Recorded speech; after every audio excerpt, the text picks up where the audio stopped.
Okay guys, so I hope that you can forgive me on the lighting in this video. Hey guys, what's up? Welcome back to my channel. Yeah. Hey guys, what's up? Welcome back to my channel. So today's video I thought would be something a little different I haven't done on my channel before. It is a Reddit story time because I am actually in love with scary stories. I listen to them all the time on YouTube. So I thought I would read one to you guys today and see if you guys like it on this channel. So let's get right into this video. Okay guys, so let's get started. I'm just reading it off of my old tablet because I record on my phone and I was gonna record on my, I was gonna read off my phone. I'm like, girl, hello, you record on that shit. So here we are. So this story is called I Found My Suicide Note Years Ago, I Didn't Write It. I found my suicide note from years ago. I didn't write it. The beginning to the madness that has become my life. I stared at my phone screen, the only source of light in my pitch black room. I was frozen in shock, not sure what to do or say. Was this right? It was well past 2 in the morning. My mother has never texted me this late before. I let the screen fade to black, and once again, submerged in darkness. The creak of my fan spinning above me only put me more on edge. I remained lying in bed, completely numb. Surely she didn't notice I had discovered this little piece of paper that has been hidden in an old comic book for a decade. What in the hell were the chances of that? Then again, my father has definitely noticed my discomfort and sketchiness in the act. I was even more anxious now. Maybe my mother was talking about something else. Maybe she was referring to the comic book itself, or something she thought that may have been value to me or worth taking notice. That still didn't explain why she needed to text me about something so small at 2:30 in the morning. My phone buzzed again, the screen illuminating my face and making my hand jerk in surprise. My phone flew into the air and I leaped, catching it before it could land on the floor. I looked at the message. You awake, hun? No, Mom, I'm not awake. I decided at that moment I would leave her on unread all night and reply in the morning. I knew how serious it would be if I responded at this time of the night. I even played dumb. A good night's rest was needed away from me to deal with this dilemma.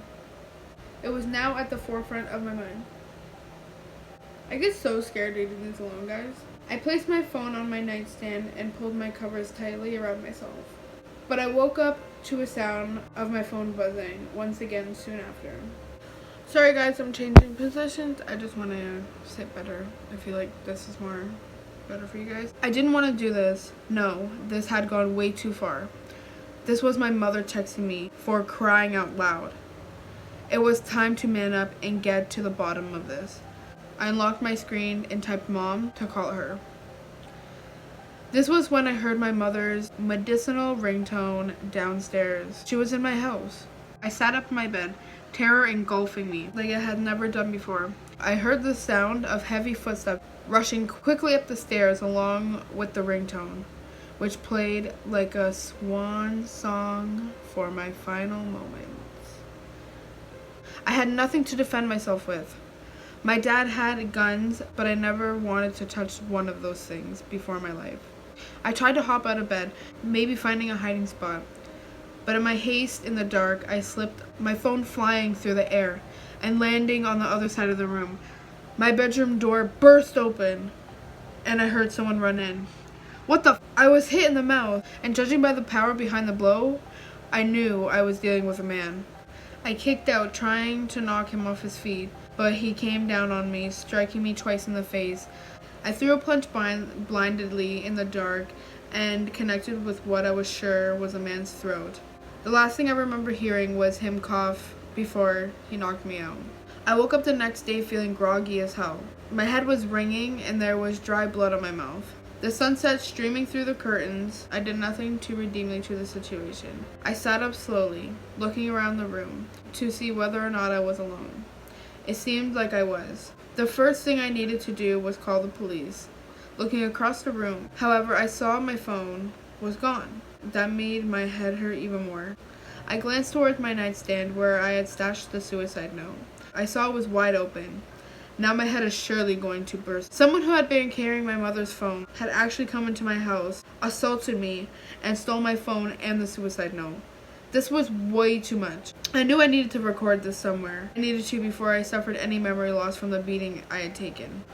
I went down to the kitchen, grabbed a knife, and walked around my house. Just to be sure, my assaulter had left.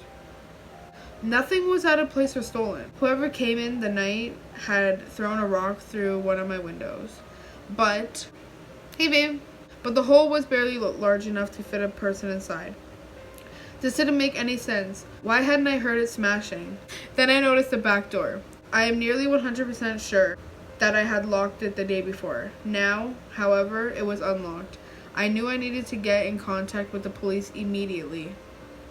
I went to my laptop and recorded the series of events up to this point. Upon finishing up, I walked over to my neighbor's house, an ice bag held to my forehead. I used his phone to call the cops, and he let me sit on his porch as I waited for them to arrive.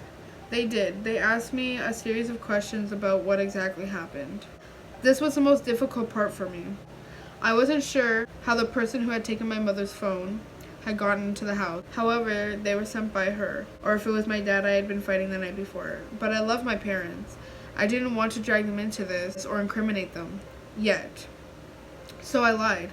I told the cops I had no clue who would want to steal my phone. I made no mention of the note. They dusted for fingerprints on my back door and let the medical team patch me up. Once I was clean, the officers gave me a card with my case number and told me they'd keep a squad car in the area. I knew what I had to do next. Even if I didn't want to.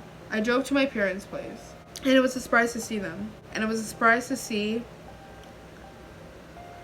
a couple of cop cars sitting in the driveway as well.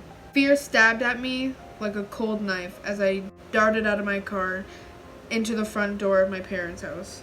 One of the cops standing near the stairs spun around and raised a gun at me. Freeze! Freeze. Put the gun down. That's my son, my father yelled angrily. I could see him, my mother, my brother, Mark, and my nephew, Elliot, all at the kitchen table. There were 3 other officers in addition to the one pointing the gun at me. He lowered it and looked at me sternly. You don't run into a crime scene like that. That's how people get hurt. A crime scene? Mom? Dad? Is everything okay? Mom was still in her bathrobe. Elliot was looking down at a colorful book, flipping through the pages, and Mark was shaking. Someone broke in last night, muttered my dad. Mark was helping me finish the attic, so him and Elliot spent the night. Thank God that bastard didn't hurt my grandson, or I'd never be able to forgive myself. It is my fault, Dad, mumbled Mark. I went outside for a smoke and forgot to lock the back door. It was too easy for that asshole to come in here. He stole our phones and the Blu-ray player from the living room, said my mom, staring down at the floor. He must have been planning to take the TV too, because he came back.